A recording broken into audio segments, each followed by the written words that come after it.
2081 दिनांक आज 16/10/2024 दिन बुधवार है। योगाहार कार्यक्रम का 1262वां दिवस है और आज के योग सत्र में योग शिक्षक के रूप में आदरणीय श्री कोस कुमार जी बचेली खाल देव प्रयाग राज्य कार्यकारिणी सदस्य है और भारत स्वाभिमान के तो उत्तराखंड से, और आज वो हमें दैनिक योग अभ्यास का प्रशिक्षण देने के लिए हमारे इस योगाहार परिवार योगाहार मंच पर उपस्थित है। तो मैं उनको सादर निवेदन करती हूँ, आप आइए, आपका स्वागत है। योग सत्र आप आरंभ करिए। चलिए 3 बार बहुत बहुत धन्यवाद बहन जी। और मेरा थोड़ा सा स्थान परिवर्तन हो गया, आप सभी लोगों ने नाम सुना होगा टेरी बांध का। तो जहां से टेरी बांध का पानी टेरी बांध में जाता है, मैं वहां पर आ गया हूँ आजकल। तो ये जगह है उत्तरकाशी से थोड़ा सा पहले चिन्याली सौड़, यहाँ पर हवाई पट्टी भी है। तो आजकल मैं वहां हो गया हूँ। जब तक देवप्रयाग में था तब तक आप लोगों से जुड़ नहीं पाया था। और मेरा निवेदन रहेगा कि सभी लोग अपना वीडियो ऑन करके रखेंगे तो अच्छा लगेगा, क्योंकि मैं पहली बार जुड़ रहा हूँ आपके साथ। दूसरी बार 3 बार ओंकार का जप करेंगे।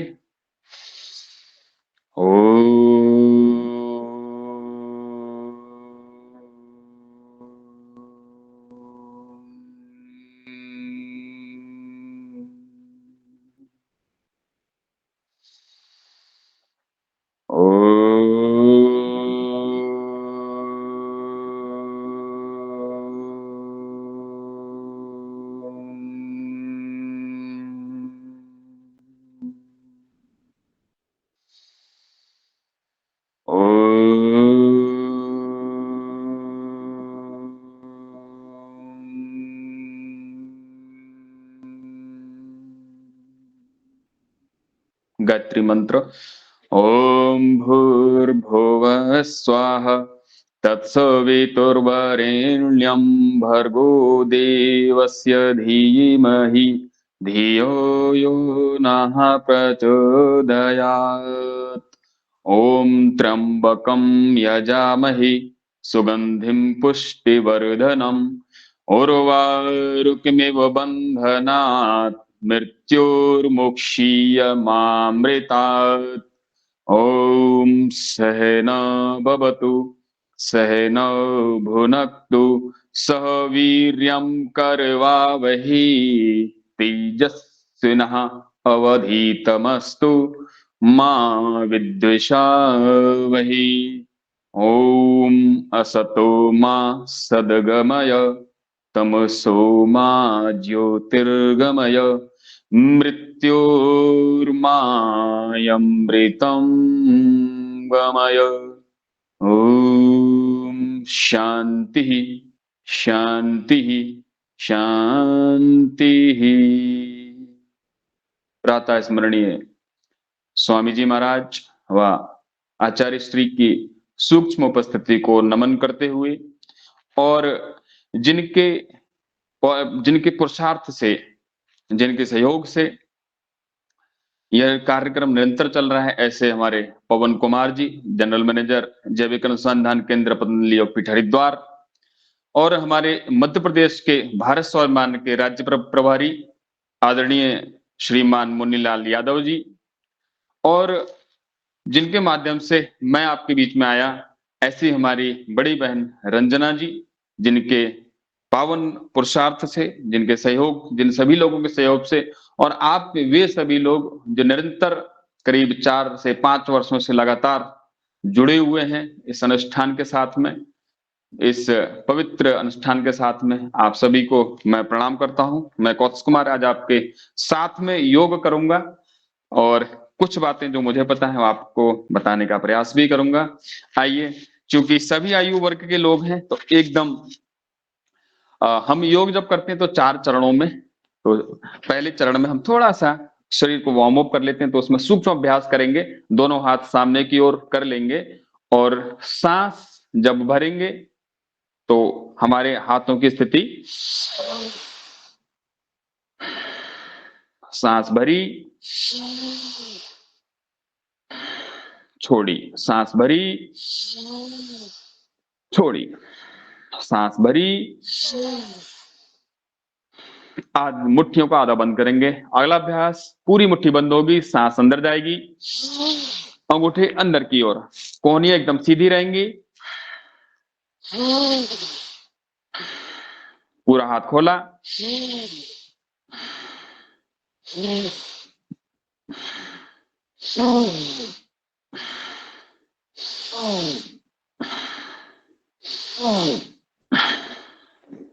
अगला अभ्यास इसी में करेंगे, मुट्ठियां बंद ही रहेंगी, अंगूठे अंदर की ओर, मुट्ठी बंद कर लेंगे और आगे से दोनों हाथ को ऐसे स्पर्श करते हुए, सांस भरते हुए अंदर की ओर, छोड़ते हुए बाहर की ओर।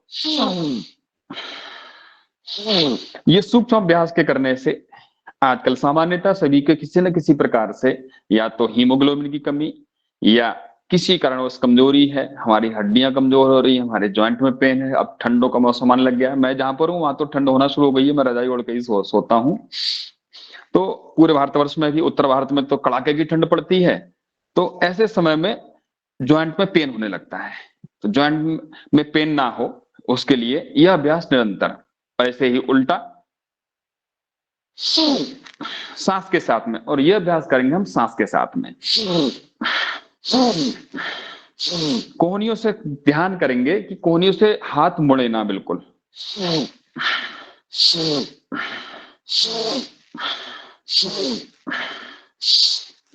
और यह अभ्यास अब जब हम थोड़ी देर करते हैं तो इसमें ही पसीना आने लगता है। अगला अभ्यास, इसी में दोनों हथेलियां सामने की ओर, ऊपर की ओर, और सांस भरते हुए ऊपर जाएंगी, छोड़ते हुए नीचे।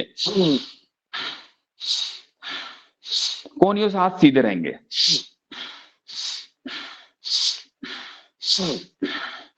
परम पूज्य महाराज श्री कहते हैं जहां गति है वहां शक्ति है, तो हम हर एक ज्वाइंट में अपने गति लेकर के आएंगे।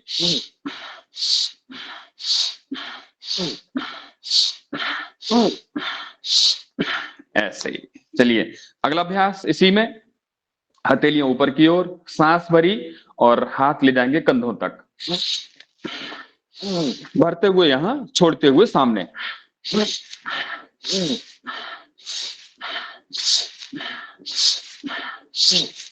ऐसे ही साइड में। बस सांसों का विशेष ध्यान देना है, बिना सांस के कुछ होता नहीं है, सांस बंद हो जाती है तो। और सांस के एबनॉर्मल होने के कारण से ही जब हम सांस पूरा नहीं भरते हैं सामान्य स्थिति में, हमारे फेफड़े 20% तक ही काम कर पाते हैं। और जब हम प्राणायाम योग अभ्यास करते हैं तो योग अभ्यास और प्राणायाम के करने के साथ साथ जब हम श्वासों को एक नियमित और नियंत्रित गति से सांसों को भरते हैं और छोड़ते हैं तो हमारे जो अंग प्रत्यंग जो काम करना किसी प्रकार से किसी भी कारणवश शिथिल हो रहे हैं तो वो उनमें भी लाभ होने लगता है। ऐसे साइड में रखेंगे, सांस भरी और हाथ ऊपर, छोड़ी नीचे, सांस भरी ऊपर।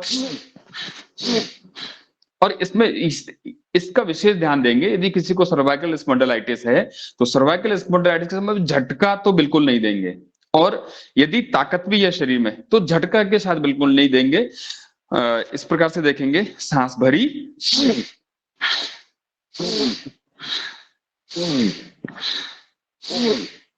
इसमें भी वही लाभ मिलेगा जो हम तेजी से करते हैं, जैसे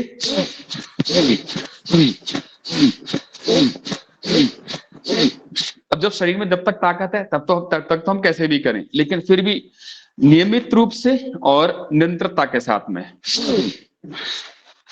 समय, विधि, समर्पण, निरंतरता और एकाग्रता, इन 5 चीजों को हमें ध्यान रखना है। उसके साथ ही योग, आसन, प्राणायाम, व्यायाम करना है।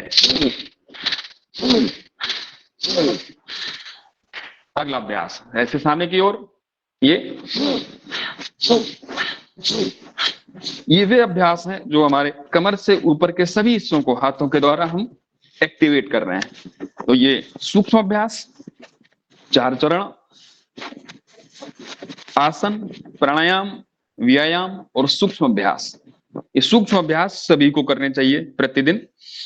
चलिए थोड़े से कंधों को और करेंगे, स्कंध शिथिलीकरण के लिए दोनों एक साथ और एक एक करके भी कर सकते हैं। से आगे की ओर, और दोनों एक एक करके। जब इस प्रकार से करते हैं तो हमने पूरे अपने अंग प्रत्यंगों को बता दिया कि अब हम आसन, सूक्ष्म अभ्यासों के बाद में कुछ आसन या कुछ व्यायाम करने वाले हैं। आगे की ओर आप सभी लोगों को देख करके बड़ा अच्छा लग रहा है कि जहां पर इस एज में जो निरंतर योग प्राणायाम आसन व्यायाम नहीं करते हैं वे किसी ना किसी समस्या से ग्रस्त हैं। तो उठ जाएंगे हम अपने अपने स्थान पर और उठ करके अब हम करेंगे ताड़ासन। प्रारंभ करते हैं। ऐसे दोनों हाथ सिर के ऊपर, सांस भरी और सांस भरने के पश्चात ताड़ासन। ऊपर की ओर हाथों को खींच के रख दिया। सभी पशु, चाहे हमारा कुत्ता, हम देखें हमारे जो पालतू जानवरों में कुत्ते हैं, बिल्लियां हैं, गाय हैं, भैंस हैं, सभी पशु यदि सो करके उठे या बैठ करके उठे तो एक बार दोनों पैर आगे किए और थोड़ा सा अपने आप को खींच के रखते हैं। ऐसे सांस भरी ऊपर की ओर। ताड़ासन। ताड़ासन के नियमित अभ्यास करने से चक्रीय क्रम में जो फीवर आता है, बुखार आता है, ज्वर आता है, उसका क्रम टूट जाता है। जिनको 3 महीने में निश्चित है कि फीवर आना ही आना है, 6 महीने में, किसी को 8 महीने में, किसी को साल भर के अंदर आना ही आना है, तो उसके चक्रीय क्रम को तोड़ देता है ताड़ासन।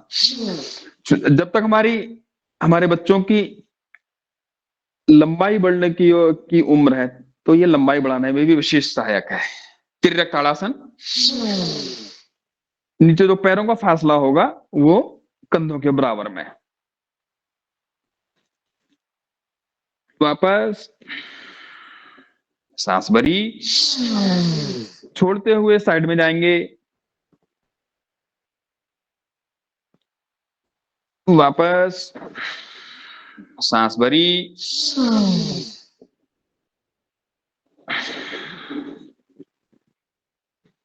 वापस सांस भरी, वापस। अब करेंगे हम ऊर्ध्व ताड़ासन। दोनों पंजों के ऊपर खड़े हो जाएंगे। दो दो अभ्यास कर रहे हैं। ऊर्ध्व ताड़ासन।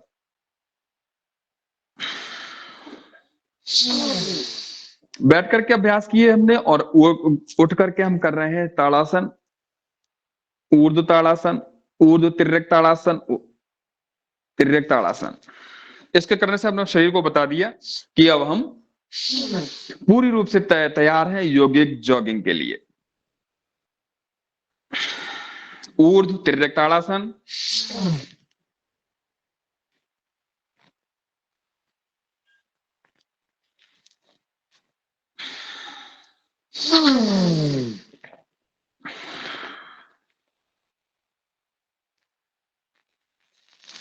चलिए अब हम करेंगे योगिक जॉगिंग का पहला अभ्यास।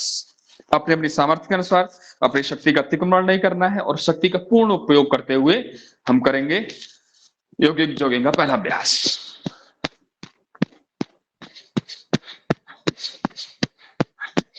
एक अभ्यास एक साथ के साथ में। यदि कमजोर हैं, यदि नहीं हो पा रहा है तो सांसों का विशेष महत्व है। और जो फास्ट कर सकते हैं मेरे साथ फास्ट करेंगे।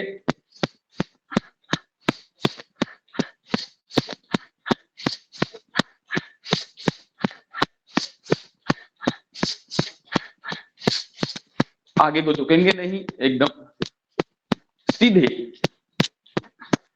और पीछे से प्रयास करेंगे जो हमारे पैर एड़ियां हैं वे हमारे हिप्स को जाकर के स्पर्श करते हुए, टच करते हुए, ऐसे।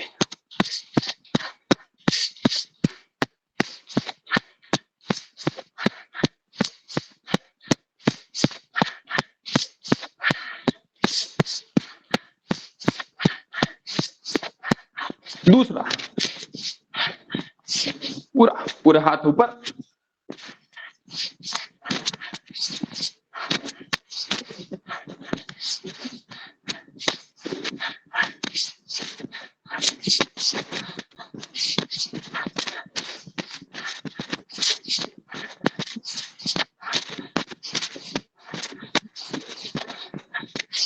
ऐसे ही। अगला अभ्यास,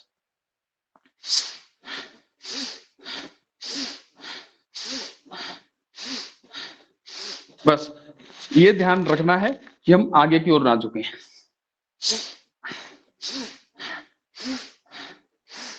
और जब फास्ट करेंगे तो ये, और इसी का एडवांस और करेंगे तो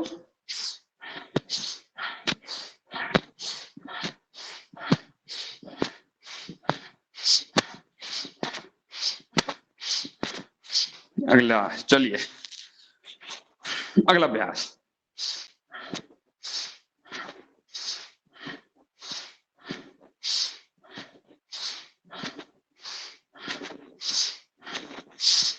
प्रयास करें कि आगे की ओर ना झुक पाए, ना झुके।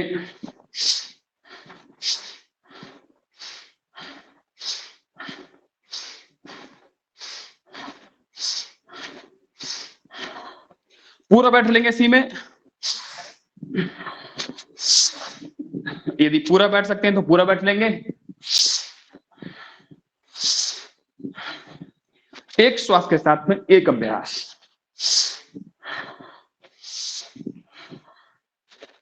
चलिए अगला अभ्यास करते हैं, हनुमान बैठक। सांस भरी, या तो हाथ यहां पर रहेंगे या सामने।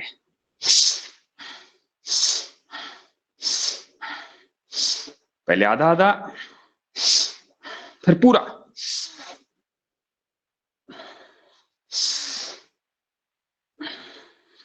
एक सांस के साथ में एक अभ्यास।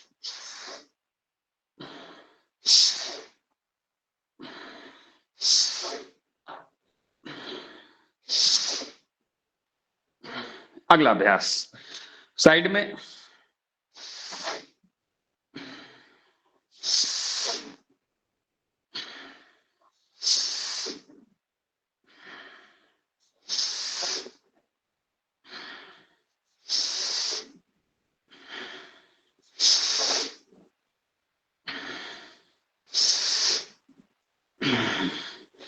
चलिए अगला अभ्यास,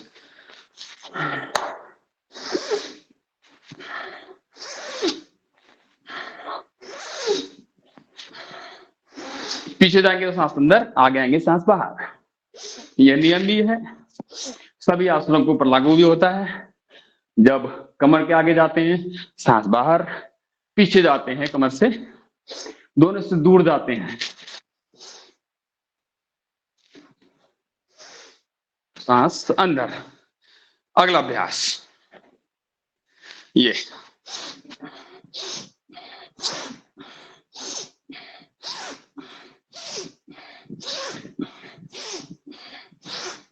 एक सांस के साथ में एक अभ्यास।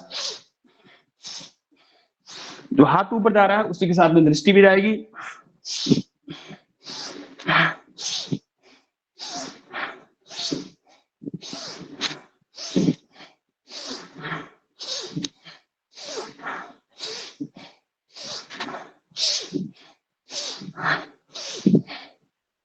अगला अभ्यास,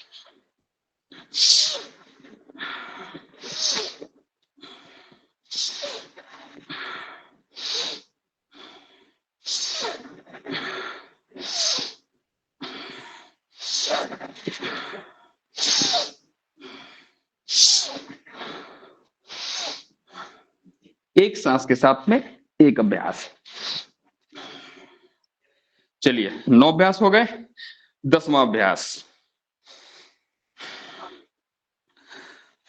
पाद हस्तासन गति के साथ।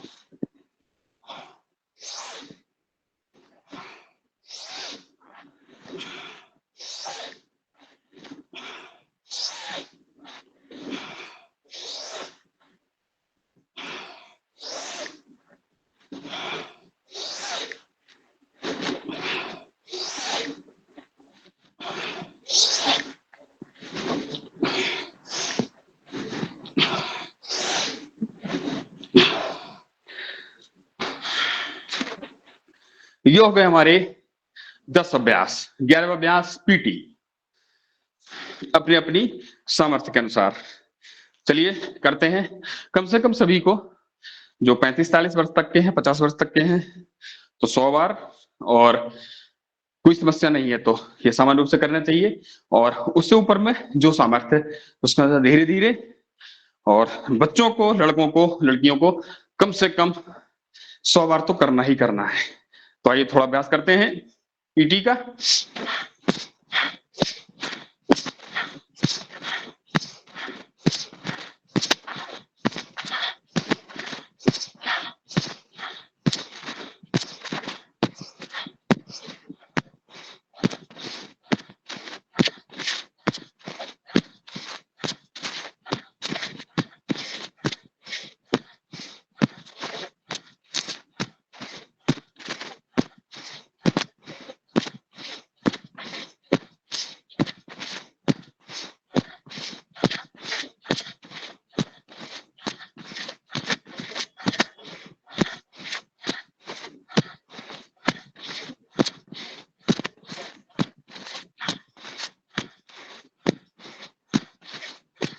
ऐसे कम से कम 50 बार प्रतिदिन करते रहेंगे तो लगभग पूरा व्यायाम जैसा हो जाता है। यौगिक जॉगिंग का अंतिम अभ्यास, यौगिक डांस। ऐसे दोनों हाथ सामने,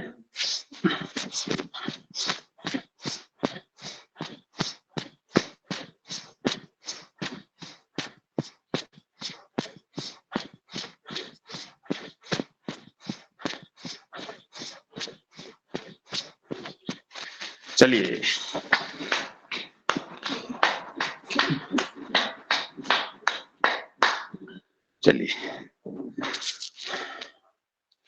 थोड़ा रिलैक्स कर लेंगे। और रिलैक्स में भी ऐसे बैठे, ऐसे बैठ करके, या तो ये अभ्यास,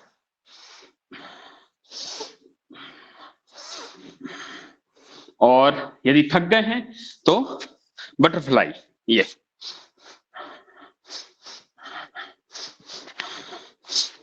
आप लोग सब, बहन जी ने और आप सभी लोगों ने आपस में एक दूसरे को मजबूत बना दिया है। एक बार स्वयं के लिए जोरदार अभिनंदन है कि सभी लोग एकदम स्वस्थ हैं और बहुत अच्छे तरीके से सभी लोग कर रहे हैं बटरफ्लाई या अन्य अभ्यास बैठ करके। तो आइए सब कर लेते हैं बटरफ्लाई।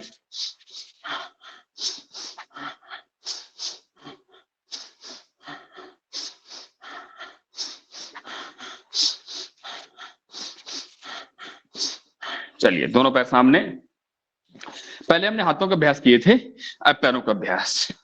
पहले केवल पंजों को घुमाएंगे,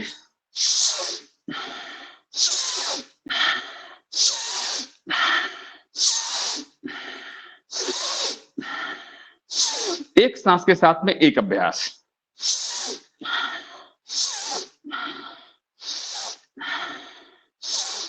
मैं सबसे पुनः निवेदन करूंगा, यदि संभव है तो सभी लोग अपना वीडियो खोल लें ताकि एक दूसरे के दर्शन लाभ भी होता रहेगा।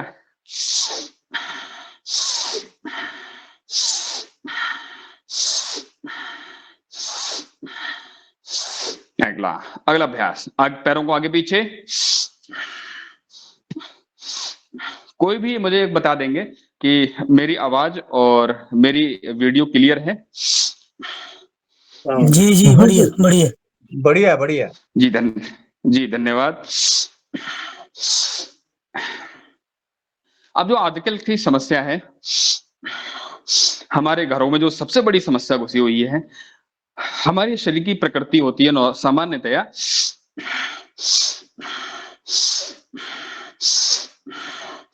सम अवस्था में रहता है शरीर। जैसे ही कुछ भी यदि ऊपर अप डाउन हो गया तो उसके कारण से सबसे पहले जो बढ़ता है वो बढ़ता है अम्ल, एसिड। और एसिड को बढ़ाने का सबसे ज्यादा काम हम करते हैं चाय की चुस्की लेकर के। यदि हम 2 बर्तनों में, 2 कटोरी में, एक में दूध रख दें या दही रख दें और एक में चाय रखें, तो कोई भी पशु, कोई भी चिड़िया, कोई भी पक्षी कभी भी ना तो चाय को तो मुंह लगाएगा ही नहीं, चाहे चिड़िया हो चाहे बिल्ली हो। बिल्ली भी आएगी दूध पी के चली जाएगी, कुत्ता भी आएगा दूध और दही खा के भाग जाएगा। लेकिन मनुष्य दूध को छोड़ करके, दही को छोड़ करके हम चाय की चुस्की लेते हैं। तो हमें एक तो चाय नहीं लेनी है,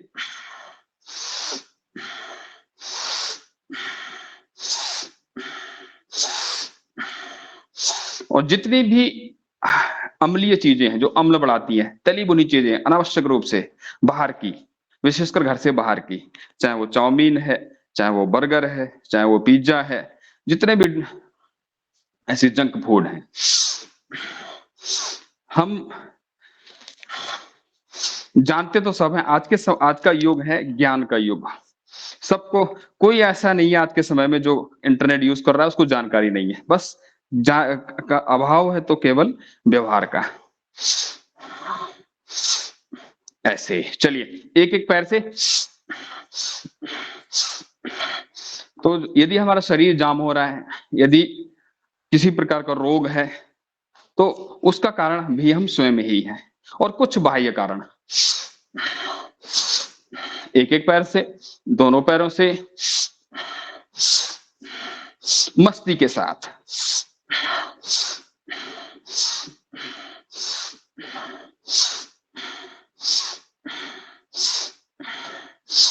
ऐसे चलिए। अब एक पैर ऐसे सामने रहेगा, एक पैर को फोल्ड करके थोड़ा सा घुटने से थोड़ा सा पीछे जंघा की ओर रख लेंगे, और एक हाथ रहेगा हमारे इस घुटने के नीचे बराबर, या ऐसे करके रख लेंगे हम, और एक सांस के साथ में, एक सांस के अभ्यास के साथ में घुमाएंगे पैर को। यहां पर सूजन आ जाती है ज्वाइंट्स में।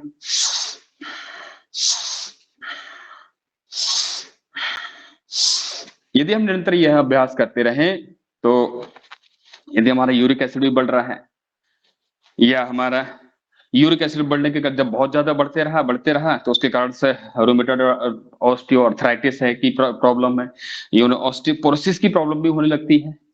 तो ये जो समस्याएं हैं, वे समस्याओं का कारण भी हम स्वयं ही हैं, हमारा शरीर ही है, और शरीर ही अपने आप में रिकवर भी करता है। सभी रोग सबके अंदर हैं, और उनको भगाने की सामर्थ्य, औषधि भी हमारे ही अंदर है। ऐसे दूसरे पैर से कर लेंगे।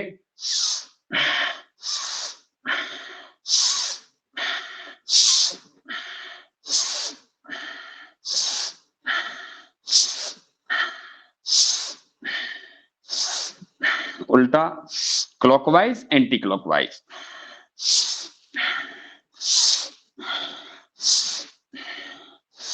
और पैर को उठा लेंगे, और ये जैसे बच्चे को खिलाते हैं,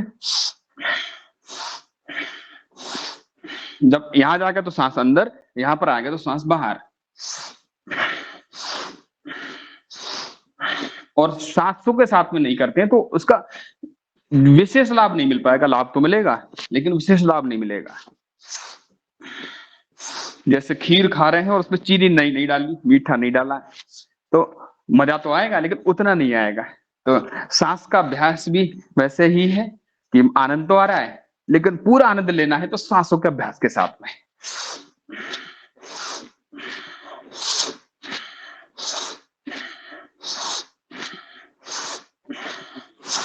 ऐसे चलिए।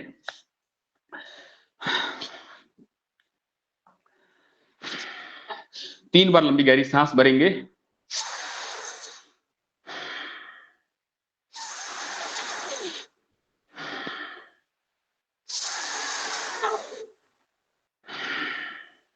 चलिए अब बैठ जाएंगे हम,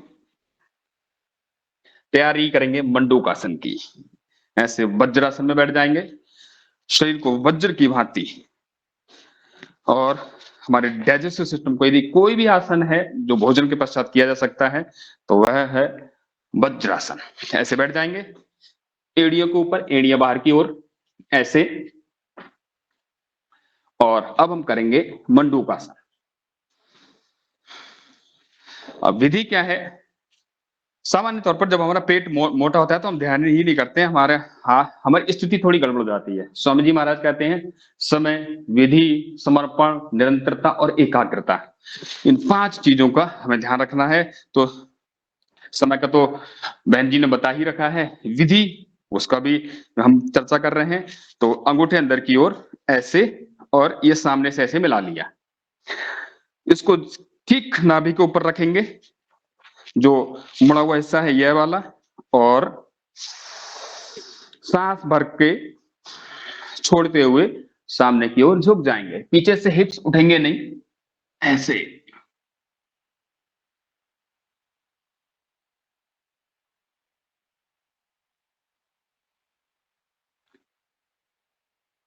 जिनको शुगर की समस्या है, मधुमेह की समस्या है, तो वे लोग इसके साथ ही कपालभाति भी कर लेते हैं और इसके बड़े अद्भुत रिजल्ट हैं। सांस भरी, बाहर छोड़ी, नाभि के ऊपर रखा और हाथ फैलेंगे नहीं, हमारे हाथ फैल जाते हैं। और काफी मैंने यह भी देखा है, काफी लंबा समय हो चुका है लेकिन विधि ठीक नहीं रह पाती है। इसके कारण से जो लोग यह बोलते हैं कि हमें लाभ नहीं मिल पा रहा पूरा, तो लाभ ना मिलने का कारण यह है कि हमारा विधि ठीक नहीं है। ऐसे। और यहीं पर कपालभाति जब करेंगे तो जो लाभ 10 मिनट में मिलने वाला था वो कपालभाति से, अब कपालभाति और मंडूकासन के साथ में करने से वह लाभ हमें 1 मिनट में मिल जाएगा। 10 गुना लाभ होता है। सांस भरी, बाहर छोड़ी, बाहर इसलिए छोड़ रहे हैं कि ताकि सेट हो जाए पूरा, फिर कपालभाति।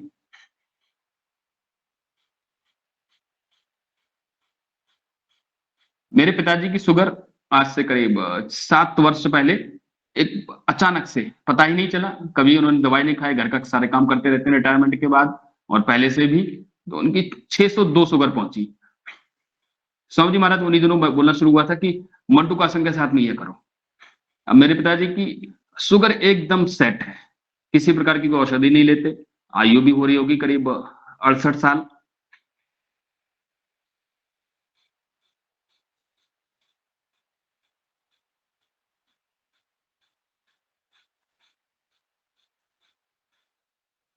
ऐसे ही।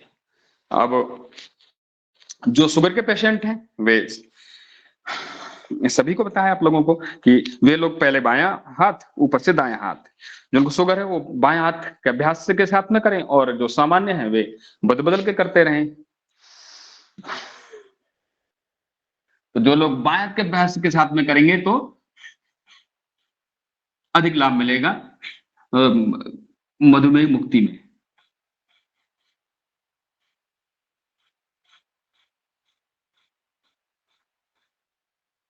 ऐसे।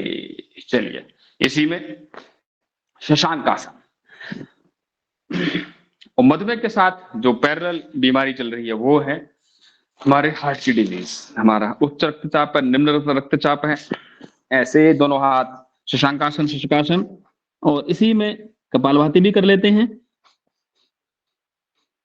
और जब हम जलनेति करते हैं, जलनेति के पश्चात यदि नाक में ऊपरी हिस्से में अंदर के समय यदि पानी कहीं रह गया है तो उसमें भी अभ्यास किया जाता है, सारा पानी बाहर निकल जाता है। ये हमारे हार्ट को स्वस्थ रखने के लिए बहुत ही अच्छा अभ्यास है। सांस भरी, छोड़ते हुए आगे की ओर झुकेंगे, शशांकासन, शशकासन।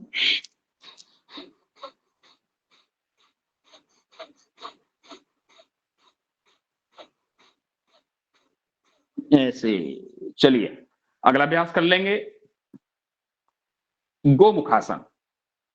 गोमुखासन, ये ऐसे एक पैर पर, पहले दोनों पैर ये दंडासन की स्थिति, कोई भी एक पैर, अभी हम बायां पैर यहां पर नीचे रख रहे हैं और उसके ऊपर बैठ गए, ऐसे करके, ऐसे, और सामने से घुटने के ऊपर घुटना, ऐसे, और जो पैर ऊपर है वही हाथ ऊपर और पीछे से पकड़ लेते हैं, ऐसे।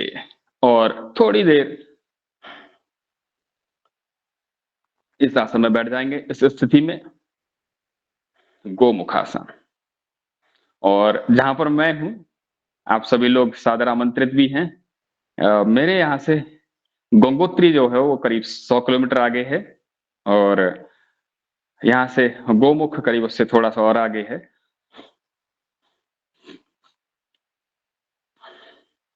तो गाय की मुख के समान की आकृति गोमुखासन, ऐसे।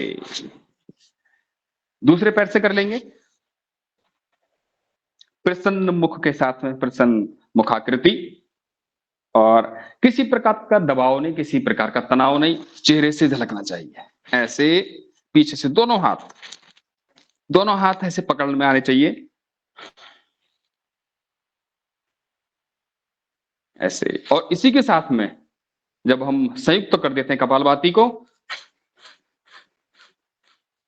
तो उसके फिर अद्भुत लाभ मिलते हैं। ऐसे चलिए रिलीज कर लेंगे, रिलैक्स कर लेंगे।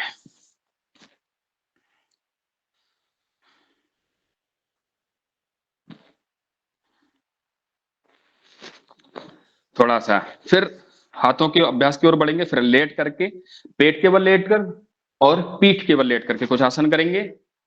चलिए दोनों हाथ ऐसे।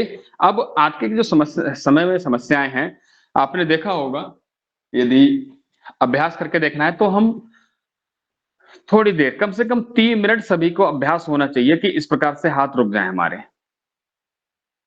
यदि कोई भी एक हाथ, कोई नीचे जा रहा है, कोई भी एक हाथ, तो समझ लीजिए ये इशारा कर रहा है पैरालिसिस की ओर।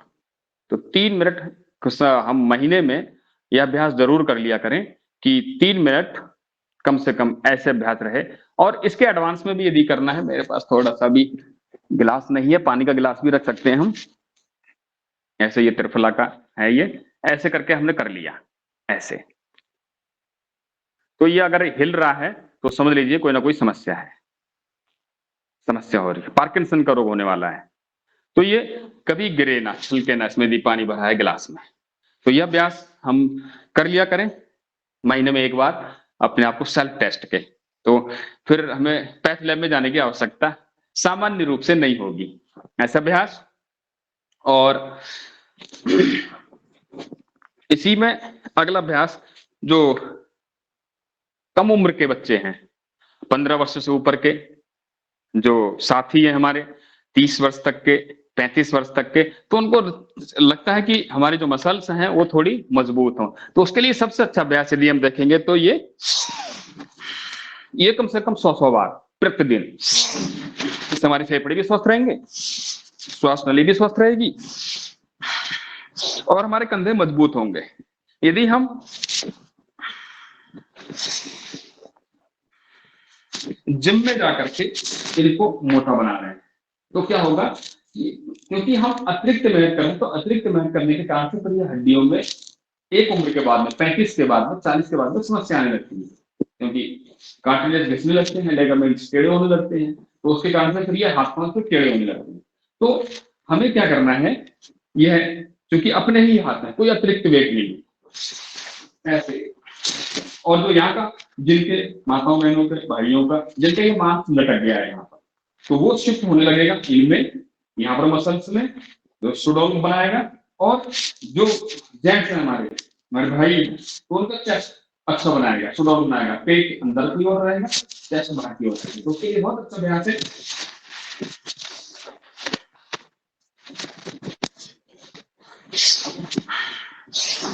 ऐसे कम से कम 20 बार, 50 बार, ऐसे आगे से सामने से पीछे की ओर, पीछे से आगे। और ऐसा जो तरीका है, उसका सबसे अच्छा तरीका क्या है, आप देखेंगे थोड़ा सा इसको ऐसे, ये देखिए, ये जो हमारी कोहनियां है, वो जो नाक और आंख इसके बीच में, यहाँ से तक स्पर्श में रहेंगी, और यहाँ से अलग रहेंगी, ये।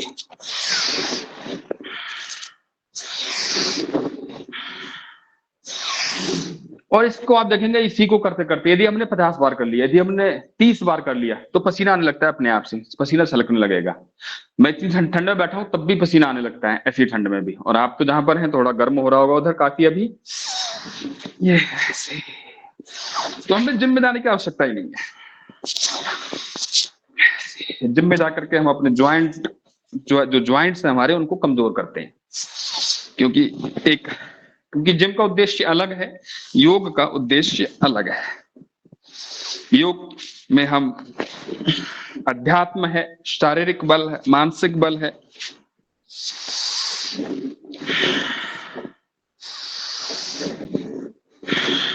ऐसे। चलिए अब हम करेंगे पेट के बल लेटकर किए जाने वाले कुछ आसन। ऐसे सब लेट जाएंगे पेट के बल,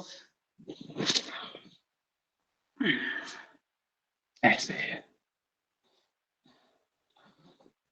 आगे से ऐसे थोड़ा सा उठेंगे ऐसे, और रिलैक्स करने के लिए सबसे पहले पैरों को जितना सामर्थ्य है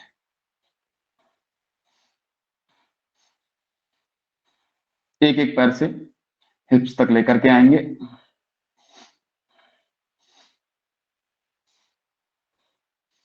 मेरी स्क्रीन पर मुझे दिखाई पड़ रहे हैं आदरणीय विनायक जी, आदरणीय अशोक जी, बहुत आप भी कोई महाराष्ट्र से हैं, कोई एमपी से हैं, अलग अलग जगह से हैं आप सभी लोग, आप सभी को प्रणाम भी है। और इस प्रकार से जब हम आपस में मिलकर के और मन में जो संजोए हुए हैं कि अपने आप को भी स्वस्थ रखना है, दूसरों को भी स्वस्थ रखने के लिए प्रेरित भी करना है, उनसे सहयोग भी लेना है, ज्ञान के आदान प्रदान का, दोनों पैरों से एक सांस के साथ में एक अभ्यास।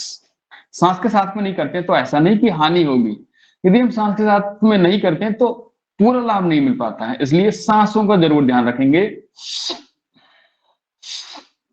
चलिए आगे से भुजंगासन की स्थिति में सबसे पहला अभ्यास करेंगे हम। दोनों हाथों को साइड में रखेंगे कंधों के बराबर में, और नाभि तक उठ जाएंगे, वापस सांस भरी,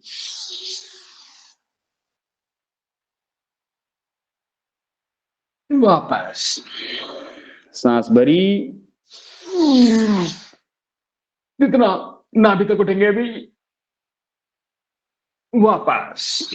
चलिए अगला अभ्यास इसी में, दोनों हाथ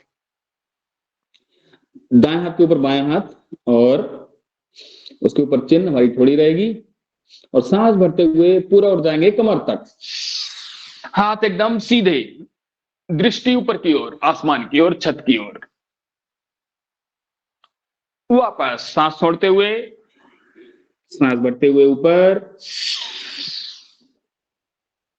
जहां गति है वहां शक्ति है, और जहां गति नहीं है वहां दुर्गति है।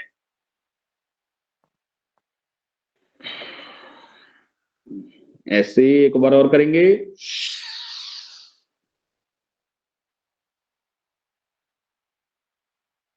वापस। इसमें तीसरा अभ्यास करेंगे, दोनों हाथ ऐसे साइड में ही रखेंगे, और बाएं कंधे से होते हुए दाएं पैर की एड़ी को देखेंगे, वापस। फिर दाहिने कंधे से चिन्ह रहेगी दाहिने कंधे की ओर, और बाएं पैर की एड़ी को देखेंगे, वापस। मेरुरज्जु के लिए, कमर दर्द के लिए, वापस। एक बार फिर से दाहिनी ओर से देखेंगे बाएं पैर की एड़ी को,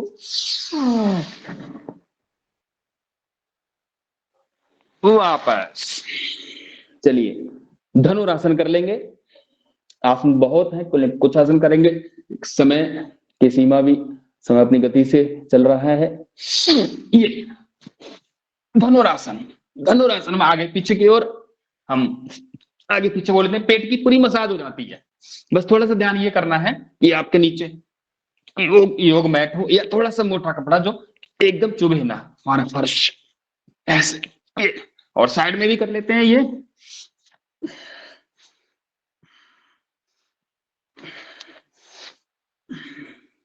ऐसे। चलिए अब 2-3 आसन कर लेते हैं हम, पीठ के बल लेटकर किए जाने वाले आसनों में। तो सबसे पहले हम कर लेंगे, सीधे लेट जाएंगे, और दोनों हाथ 90 डिग्री का कोण बनाते हुए शरीर के साथ में ऐसे फैला लेंगे, और दोनों पैर गट्टे किए, एक सांस के साथ में एक अभ्यास। कमर दर्द के लिए बहुत अच्छे हैं ये। मरकट आसन। मरकट माने बंदर। सांस भरी और छोड़ते हुए साइड में। कमर दर्द में निरंतर, यदि निरंतर कमर दर्द है किसी विशेष इंद्री को छोड़ करके, तो सामान्य तौर पर यदि हम यह शुरू करवा दें तो फिर कमर का दर्द धीरे धीरे ऐसे। मरकट आसन का पहला अभ्यास। दूसरा अभ्यास, पैरों को इस प्रकार से व्यवस्थित करेंगे कि एक पैर का घुटना दूसरे पैर के तलवे को जाकर के स्पर्श करेगा। विधि वैसी ही रहेगी, गर्दन एक दिशा में और विपरीत दिशा में पैर। एक पैर का घुटना दूसरे पैर के तलवे को जाकर के स्पर्श करेगा। वापस।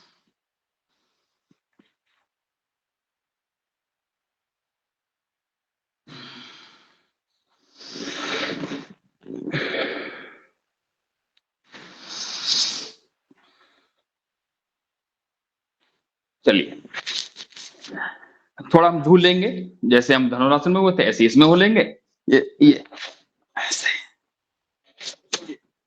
रीढ़ की हड्डी की मसाज हो जाएगी, इसमें पेट की मसाज हुई थी, रीढ़ की हड्डी की मसाज।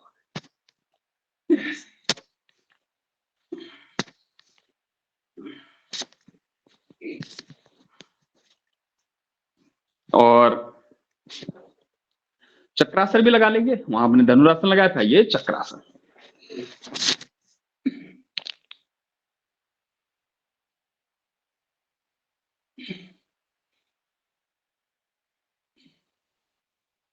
वापस।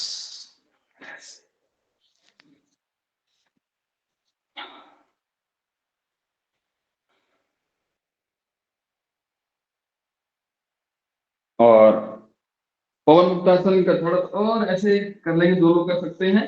दोनों पैर इकट्ठे किए और ऐसे ये नासिका को स्पर्श कर लिए। यदि हम निरंतर करते रहे तो ये अभ्यास होते रहते हैं। यदि नहीं हो रहा है तो प्रयास करते करते ये होने लगते हैं, और नहीं भी हो रहा है तो प्रयास करके देखने में कोई समस्या नहीं, बस विशेष प्रकार की कोई इंजरी ना हो ऐसे।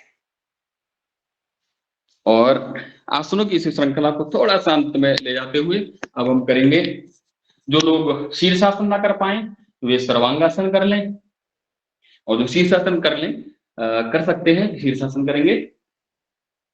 शीर्षासन।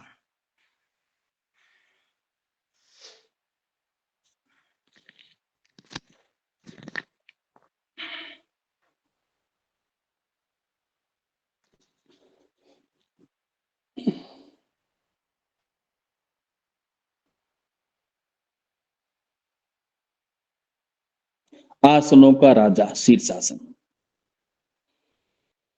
सामान्य स्थिति में हम सभी चलते ही हैं आगे की ओर।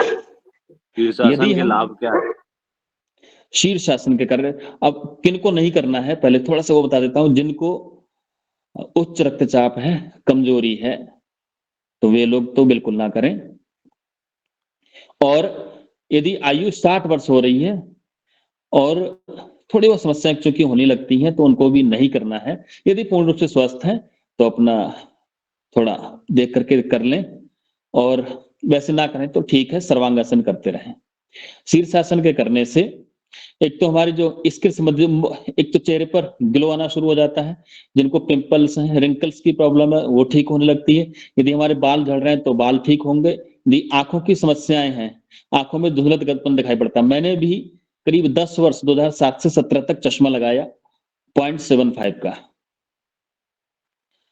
तो वो मेरा करीब 17 में मैंने 14 से प्रयास किया, 3 साल में कंप्लीटली मैंने चश्मा हटा दिया। तब से आज करीब 7 वर्ष 8 वर्ष हो चुके हैं मैं चश्मा नहीं लगाता। तो चश्मा की समस्या है, आंखों में धुंधलापन दिखाई पड़ रहा है, आंखों से दिखाई नहीं पड़ रहा है, तो उसमें भी बहुत अधिक लाभ मिलेगा। मानसिक रोगों में भी निरंतर करते रहे तो मानसिक रोग नहीं होंगे ऐसे। और पूरा सामान्य तौर पर हमारा जो रक्त परिसंचरण तंत्र है, वो क्योंकि हम पैरों के बल खड़े रहते हैं, तो जो यह है, इससे पूरा सिस्टम, क्योंकि सामान्य पर हम सीधे खड़े हैं, इस पर कर रहे हैं, तो पूरा जहां पर कोई भी समस्या, ब्लॉकेज हो रहे हैं, किसी प्रकार की कोई अवरोध हो रहा है, तो उसमें भी एक और पूरा हमारा रक्त आने लगता है मस्तिष्क की ओर, तो हमारा मस्तिष्क भी स्वस्थ रहता है।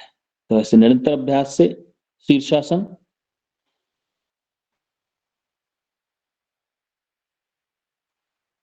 आंखों में तो आपको 3 दिन से लेकर के 7 दिन के अंदर ही लाभ मिलना शुरू हो जाएगा। कितनी देर तक करना चाहिए? वैसे तो सामर्थ्य के अनुसार कर लें, सामर्थ्य का अतिक्रमण नहीं करना है, लेकिन कम से कम 1 मिनट से शुरू करके 5 मिनट तो कम से कम करना ही चाहिए।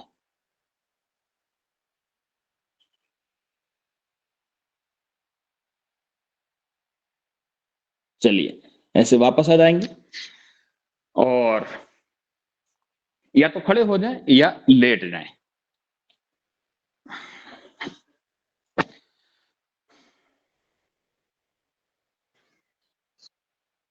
ताकि ब्लड का सर्कुलेशन पूरे शरीर में कंटिन्यू वैसे ही हो जाए जैसे था। और जिनके तलवों में गर्मी बहुत ज्यादा रहती है, वह भी ठीक हो जाती है शीर्षासन के करने से, सर्वांगासन के करने से। इसलिए क्योंकि लाभ बहुत हैं इसके, तो उसमें सारांश में कहा गया शीर्षासन को आसनों का राजा। बस थोड़ा सा ध्यान रखना कि छोटे बच्चे हैं तो उनको बचपन से ही कराने का अभ्यास करा दें तो करते रहेंगे। मैं योग कराते कराते जब गया हल्द्वानी, तो वहां पर एक अंकल जी थे 77 वर्ष के, वो करीब 35 से 40 मिनट कर लिया करते थे 77 वर्ष की आयु में। और जबकि उन्होंने प्रारंभ किया 60 वर्ष के बाद। एक गुरुजी और हैं जिनको मैं व्यक्ति रूप से जानता हूं, उन्होंने भी रिटायरमेंट की 7 वर्ष के बाद में प्रारंभ किया। बहुत मना किया मैंने, गुरुजी नहीं करना है। बोले क्या पता अगले जन्म में क्या बने, तो उन्होंने भी किया। वो भी निरंतर अभी कर रहे हैं, करीब इस समय होंगे मुझे लग रहा है 7-17, करीब 74-75 वर्ष के, वे भी करते हैं लगातार। तो यदि हम स्वस्थ हैं और कोई किसी प्रकार की कोई समस्या नहीं है, तब इसका अभ्यास प्रारंभ कर सकते हैं। एक हाथ पीछे की ओर किया और बाई करवट लेके कभी भी हम सीधे नहीं उठे। सीधे उठेंगे तो उसके बहुत हानियां हैं। ऐसे हम बैठ जाएंगे और अब हम 6:20 हो गया है, 6:45 बजे समापन भी करना है। अब हम करेंगे प्राणायाम के कुछ अभ्यास। और आदरणीय भाई जी, जैसे बहन जी ने मुझे बताया, हम श्रवण करते जाएंगे हनुमान चालीसा का, और हम करेंगे प्राणायाम। प्राणायाम में सबसे पहला भस्त्रिका प्राणायाम। जिस प्रकार से लोहार अपनी भौंकनी के माध्यम से लोहे को ढाल डाल करके विभिन्न प्रकार के हथियार औजार बना करके हमको देता है जो हमारे उपयोग में आते हैं, उसी प्रकार से हम प्रारंभ करते हैं भस्त्रिका प्राणायाम के साथ में कपालभाति प्राणायाम, उज्जाई प्राणायाम, अनुलोम विलोम, फिर 3-3 अभ्यास भ्रामरी उद्गीत के। चलिए आइए करते हैं भस्त्रिका प्राणायाम।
जब तक हमारे मध्य में हनुमान चालीसा का पाठ प्रारंभ नहीं हो रहा है, तब तक मैं एक दो बातें भस्त्रिका प्राणायाम से संबंधित, सभी लोग भस्त्रिका प्राणायाम करते रहेंगे।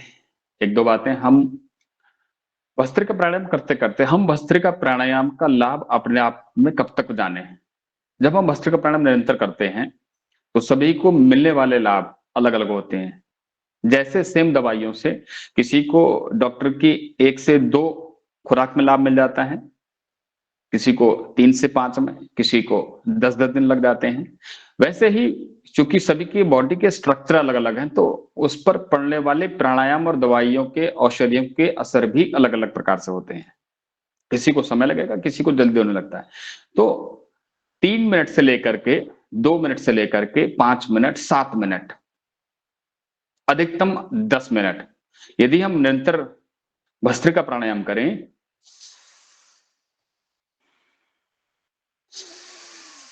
तो हमारे शरीर के जो सबसे कोमल अंग हैं, ये हमारी पुतलियां हैं, हमारे कान के नीचे का हिस्सा है, हमारे गम्स हैं, मसूड़े हैं, ये नीचे वाले हिस्से हैं, यहाँ पर वाइब्रेशन होना शुरू हो जाता है। और जब यहाँ पर वाइब्रेशन होना शुरू हो जाए तो घबराना नहीं है, डरना नहीं है, तो थोड़ा सा उसके और आगे जाना है। ये वैसे ही है जैसे आप किसी, जैसे खटारा बस में बैठ जाते हैं, तो खटारा बस में बैठने के बाद जब एक स्पीड पकड़ती है तो पूरी थरथराने लगती है, जिसको अनुनाद की, रेजोनेंस की स्थिति बोलते हैं। तो जब हम उस कंडीशन में देखते हैं पूरी बस थरथराती है, तो हमारा शरीर भी थरथराना शुरू हो रहा है। तो वहां पर तो जो हो बस का, लेकिन यहाँ पर हमारे क्या है, जो हमारी अंदर की जो एबनॉर्मलिटीज हैं वो उन कंपन से फिर दूर होने लगती हैं। हम सामान्यतः से सांस लें, छोड़ें, श्वास लें, छोड़ें, और इसमें तीव्रता में जो हम ध्यान देंगे, सांस भरना और छोड़ना, इसमें किसी प्रकार का एबनॉर्मल नहीं होगा। जैसे यदि हम सांस लें और छोड़ें, सांस लें, तो ये गलत हो जाएगा। जिस गति के साथ में ले रहे हैं लगभग लगभग उसी गति के साथ में सांस छोड़ेंगे, तो हम देखेंगे कि हमें इसके अद्भुत लाभ दिखाई देने लगते हैं। सांस भरना, छोड़ना।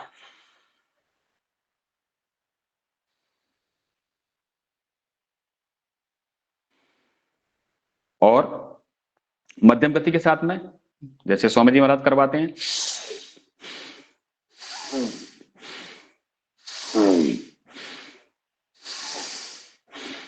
और थोड़ी तीव्र गति के साथ में करेंगे तो थोड़े से कंधों को ध्यान देंगे कि ज्यादा हिले ना। तो कैसे करेंगे,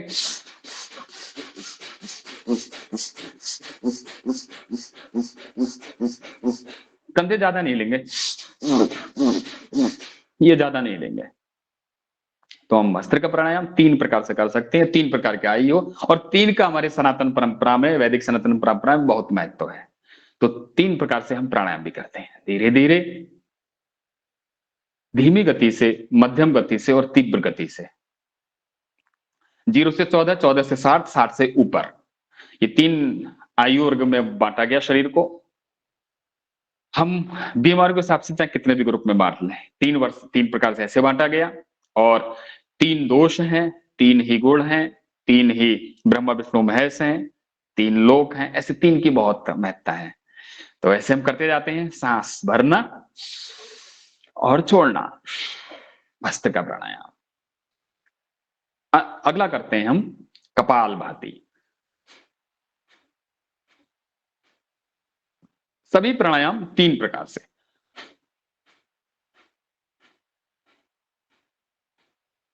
आज से करीब करीब मुझे 2010 में चिकन पॉक्स हुआ, दोपहर के समय में, ये सितंबर का महीना था। इतने बड़े बड़े दाने हो गए पूरे शरीर में, तो किसी ने कुछ कहा, किसी ने कुछ कहा। उसी समय 3 दिन पूर्व मैंने सुना था स्वामी जी महाराज को कि कपालभाति, भस्त्रिका प्राणायाम यदि हम करें तो कुछ बीमारियां तुरंत खत्म होती हैं। मुझे ऐसी प्रेरणा हुई कि ये जो छाले टाइप के पूरे शरीर में हुए हैं चिकन पॉक्स के कारण से, तो वो पानी भर गया, तो हो सकता है कि कपालभाति से ठीक हो जाए। तो मैंने करीब 2 घंटा 40 मिनट फर्स्ट टाइम किया 2010 में कपालभाति प्राणायाम, और करीब 40 मिनट के बाद में, तो सबसे बड़ा पीछे मेरे था, माता जी ने देखा, इतना बड़ा था वो, गेंद के बराबर। तो 40 मिनट में उसमें से थोड़ा सा उसमें सिकुड़न आई, तो मैंने माता जी से बोल दिया था कि मैं घड़ी नहीं देखूंगा, आंख खोल करके मैं कपालभाति करते रहूंगा लगातार, आप देखते रहना बीच बीच में। तो आप 2 घंटे 40 मिनट में जितने भी हुए थे शरीर में वो सब खत्म हो गए। तो उस दिन से मैंने सोचा कि हाँ ये चीजें बड़ी जबरदस्त हैं कपालभाति प्राणायाम। 2-3 इंसिडेंट और हुए, जैसे मैंने बताया आपको 2007 से 17 तक चश्मा लगाया, चश्मा हटाया और मैं बोल नहीं पाता था, हकलाहट बहुत ज्यादा थी, अभी भी कभी कभी गुस्सा आ जाता हो जाती है। तो मेरा बोलने का, अब मंच पर भी बोल लेता हूँ आराम से, आपके बीच में भी अपनी बात रख रहा हूँ। तो जो हकलाहट थी 2000 करीब 12-13 तक वो लगातार बनी रही। मैं फर्स्ट टाइम जब स्वामी जी के यहाँ गया था 2010 में, आदरणीय भाई राजीव दीक्षित जी थे उस समय, 1 जनवरी 2010 पहला युवा भारत का शिविर लगा था, उस समय से प्रारंभ किया और उसके बाद निरंतर अब बहुत सारी समस्या, मेरी नक्सीर लगातार फूटती थी, बहुत सारी चीजें मैंने ठीक की। तो ये तो मैंने अपने ऊपर देखा है, फिर और लोगों के ऊपर भी कपालभाति प्राणायाम करते रहेंगे। जी जी, धन्यवाद, अतिशय सुंदर भैया, आपने अनुभव बताए और ये बताना जरूरी है ताकि लोगों को पता चले कपालभाति के क्या फायदे हैं या प्राणायाम की क्या फायदे हैं।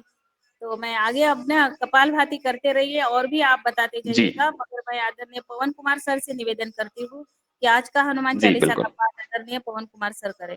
जी आदरणीय। मैं करूं बहन जी? जी जी आप जी करिए, आज कोई बात नहीं जी, चल भैया जी आप जी करिए। जी, आज आज के हमारे युवाचार्य जी को प्रणाम और सदन में उपस्थित सभी भाई बहनों को सादर प्रणाम। परम पूज्य स्वामी जी, परम सिद्धि आचार्य जी की शुभ उपस्थिति को नमन। परम पूज्य प्रातः स्मरणीय गुरुदेव भगवान को प्रणाम। गुरुर् ब्रह्मा गुरुर्विष्णु गुरुर्देवो महेश्वरा गुरुर् साक्षात् परब्रह्म तस्मै श्री गुरुवे नमः। अतुलित बलधामं हेम शैलाब्देहं तनुजमन कृशानं ज्ञानिनामाग्रगण्यं सकल गुण निधानं वानराणां देशं रघुपति प्रिय भक्तं वाजातं नमामि। श्री गुरु चरण सरोज रज निज मन मुकुर सुधार बरनउँ रघुबर बिमल जस जो दायक फल चार। बुद्धिहीन तनु जानिके सुमिरौं पवन कुमार बलि बुद्धि विद्या देहु मोहि हरहु कलेश विकार। जय हनुमान ज्ञान गुण सागर जय कपीस तिहुँ लोक उजागर। राम दूत अतुलित बल धामा अंजनी पुत्र पवन सुत नामा। महावीर विक्रम बजरंगी कुमित निवारि सुमित के संगी। कंचन बरन विराज सुवेशा कानन कुंडल कुंचत केसा। हाथ वज्र और ध्वजा विराजे कांधे मूज जनेऊ साजे। शंकर शिवन केसरी नंदन तेज प्रताप महाजगवंदन। विद्यावान गुणी अति चातुर राम काज करबे को आतुर। प्रभु चरित सुनबे को रसिया राम लखन सीता मन बसिया। सूक्ष्म रूप धर सियहि दिखावा विकट रूप धर लंक जरावा। भीम रूप धर असुर संहारे रामचंद्र जी की काज संवारे। लाए सजीवन लखन जी आए श्री रघुवीर हरष उर लाए। रघुपति कीन्ही बहुत बड़ाई तुम मम प्रिय भरत है सम भाई। शाहि बदन तुम रोजस गावें अस कह श्रीपति कंठ लगावें। सनकादिक ब्रह्मादि मुनीसा नारद सारद सहित अहिसा। जम कुबेर दिगपाल यहाँ ते कब को विद कह सके कहाँ ते। तुम उपकार सुग्रीव ही कीना राम मिलाए राजपद दीना। तुमरो मंत्र विभीषण माना लंकेश्वर भय सब जग जाना। जुग सहस्त्र जो जन पर भानु लीलो ताय मधुर फल जानू। प्रभु मुद्रिका मेल मुख माही जलधि लांग गए अचरज नाही। दुर्गम काज जगत के जेते सुगम अनुग्रह तुम रे देते। राम द्वारे तुम रखवारे होत न आज्ञा बिन पैसारे। सब सुख लहे तुम्हारी सरना तुम रक्षा काहू को डरना। आपन तेज समारो आपे तीनों लोक हांकते कापे। भूत पिशाच निकट नहीं आवे महावीर जब नाम सुनावे। नासे रोग हरे सब पीरा जपत निरंतर हनुमत वीरा। संकट ते हनुमान छुड़ावे मन क्रम वचन ध्यान जो लावे। सब पर राम तपस्वी राजा तिनके काज सकल तुम साजा। और मनोरथ जो कोई लावे सोई अमित जीवन फल पावे। चारों जुग प्रताप तुम्हारा है प्रसिद्ध जगत उजियारा। साधु संत के तुम रखवारे असुर निकंदन राम दुलारे। अष्ट सिद्धि नौ निधि के दाता, असवर दीन जानकी माता, राम रसायन तुमरे पासा, सदा रहो रघुपति के दासा। तुमरे भजन राम को भावे, जन्म जन्म के दुख विश्रामे। अंत काल रघुवर पुर जाई, जहाँ जन्म हरि भक्त कहाई। और देवता चित्त न धरे, हनुमत से सर्व सुख करई। संकट कटे मिटे सब पीरा, जो सुमरे हनुमत बलबीरा। जय जय जय हनुमान गोसाई, कृपा करहु गुरुदेव की नाई। जो सतबार पाठ कर जोई, छूटे बंद महासपुरी। जो यह पढ़े हनुमान चालीसा, होय सिद्धि साकी गौरी सा। तुलसीदास सदा हरि चेरा, कीजे नाथ दय डेरा। पवन तनय संकट हरन, मंगल मूर्ति रूप। राम लखन सीता सहित हृदय बसै स्वरभूप। कौन सो काज कठिन जग माही, जो नहीं होए तात तुम पाही। ये विधिनाथ हो हित मोरा, करो सुबेग दास में तोड़ा। यव रामचंद्र की जय, पवन सुत हनुमान जी की जय। रो भाई सब संकट की जय, माता पिता की जय।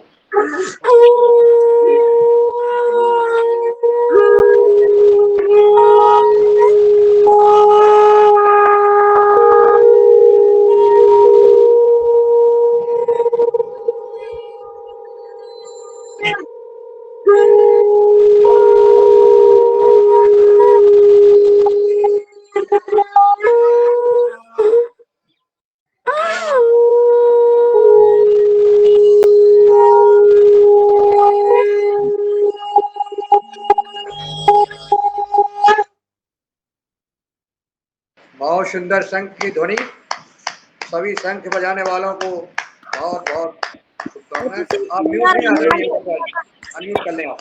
अतिशय सुंदर हनुमान चालीसा का पाठ और बहुत बहुत धन्यवाद आदरणीय मुन्नीलाल भैया जी और आदरणीय हीरालाल भैया, आदरणीय हमारे विनायक जी, आदरणीय योगाचार्य जी। आप अब कंटिन्यू करिए जी, आपका माइक बंद है।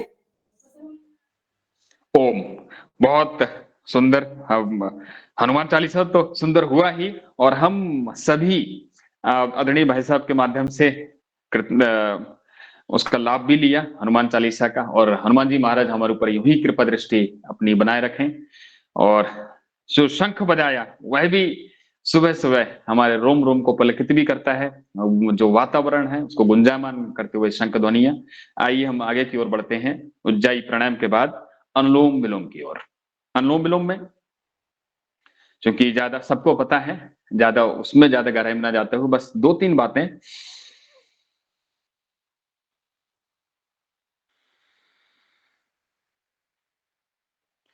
बाई नासिका से ही प्रारंभ करना है, बाई नासिका से ही समापन करना है, तो पूरा चक्र हो जाता है। और धीमी गति, जितना हम धीमा करेंगे उतना ज्यादा लाभ मिलेगा। हम देखते हैं ना आजकल जो साइंस भी कहती है, जो माइक्रो लेवल पर जाकर के जो रिसर्च माइक्रो लेवल पर जाकर हो रही है, जो दवाइयां औषधियां माइक्रो लेवल पर जाकर के काम कर रही हैं। परम पूज्य स्वामी जी महाराज के सानिध्य में आदरणीय जो हमारे डॉक्टर वार्ष्णेय जी हैं, अनुराग वार्ष्णेय जी, वे भी सुबह सुबह जो अपनी औषधियों के बारे में बताते हैं तो माइक्रो लेवल पर जाकर के बात करते हैं। तो माइक्रो लेवल पर यदि हम प्राणायाम में जाएं, अनुलोम विलोम प्राणायाम के साथ में, कपालभाति प्राणायाम के साथ में, वस्त्रिका प्राणायाम के साथ में, तो धीरे जितना धीरे धीरे धीरे धीरे करेंगे, यदि हमें उसका लाभ लेना है विशेष, तो धीरे धीरे सांस भरते हुए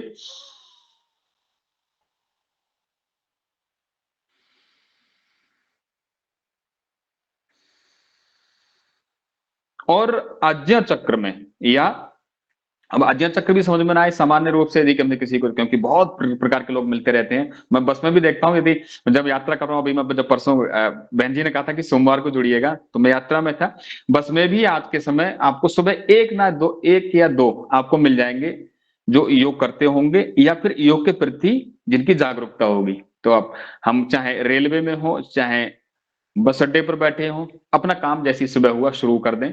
और खाली बैठे हैं तो फोन देखने के बजाय हम अनुलोम विलोम प्राणायाम करना शुरू कर दें, भस्त्रिका शुरू कर दें।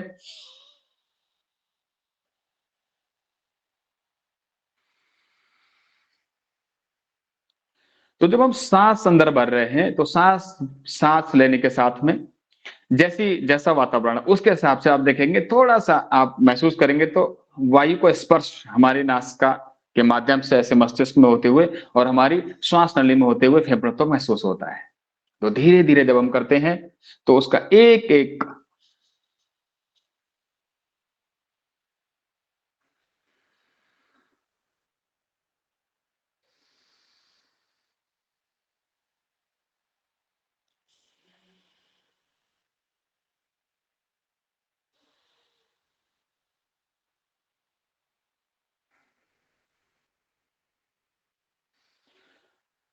इसी के बीच में एक दो बातें और मैं रखता हूं, बस आप अनुलोम विलोम प्राणायाम करते जाएं। अनुलोम विलोम प्राणायाम के साथ में आप देखेंगे जब आंखों के अभ्यास हम करते हैं, तो आंखों के अभ्यास में एक तो आई वॉश कप जो पतंजलि में मिलता ही है, आई वॉश, उस आई वॉश कप के माध्यम से आप निरंतर, यदि आप कुछ भी नहीं कर पा रहे हैं तो आंखों को प्रतिदिन धो लिया करें। शाम को दिन भर की जो भी गंदगी हमारी यहाँ पर आई हुई है आंखों में, वो साफ हो जाती है।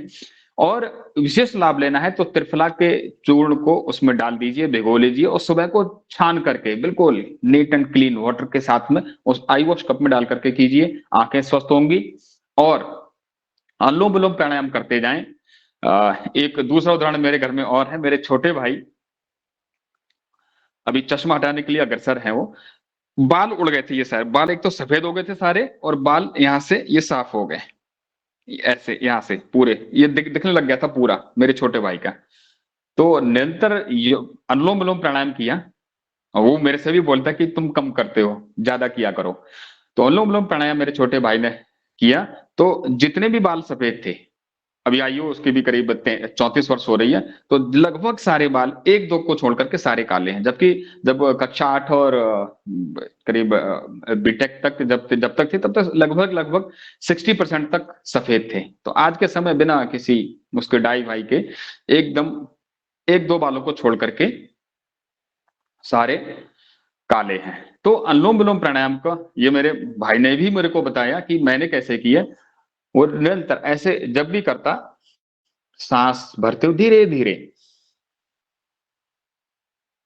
और बोलता था कि मैं जब करते जाता हूं तो मेरे को ऐसा लगता है कि कुछ ना कुछ इनकी जड़ों में कुछ हो रहा है, कोई मालिश कर रहा है, कोई ऊर्जा का प्रवाह हो रहा है, वाइब्रेशन हो रहा है। तब मुझे लगता है कि धीरे धीरे, जो स्वामी जी महाराज बोलते हैं कि माइक्रो लेवल में जा करके करो, तो माइक्रो लेवल पे हम ऐसे ही जा पाएंगे, धीरे धीरे सांस भरते हुए और छोड़ते हुए। तो इस प्रकार से आप सभी लोगों ने बहुत ही अच्छे ढंग से किया। आप सभी लोगों ने मेरी बातों को सुना।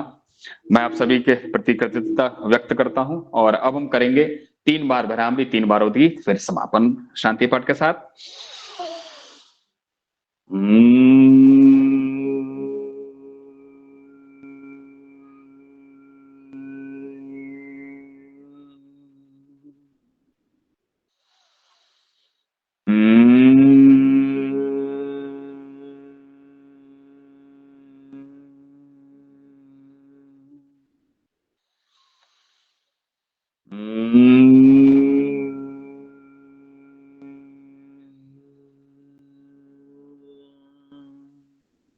उद्गीत 3 बार।